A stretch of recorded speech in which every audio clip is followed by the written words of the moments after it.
દેશના વકીલોને protection act દ્વારા સુરક્ષિત કરવા કેન્દ્ર સરકારની જાહેરાતને બાર કાઉન્સિલ ઓફ ગુજરાતે આવકાર આપ્યો છે। ઘણા સમયથી બાર કાઉન્સિલ ઓફ ગુજરાત રાજ્યના વકીલો માટે પ્રોટેક્શન એક્ટની માંગણી કરતું આવ્યું હતું। ગુજરાત રાજ્યના વકીલો અને દેશના વકીલો પ્રોટેક્શન એક્ટની માંગણી કરી રહ્યા છે।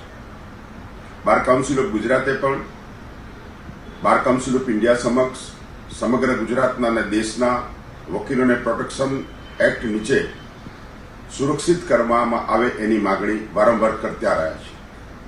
ગઈકાલે જ દેશના કાયદા મંત્રી અર્જુન મેઘવાલજીએ એક સ્ટેટમેન્ટ કર્યું છે કે સમગ્ર દેશના વકીલોને પ્રોટેક્શન એક્ટ નીચે આવરી લેવા માટે લો કમિશન સમક્ષ ડ્રાફ્ટ વિચારાધીન છે।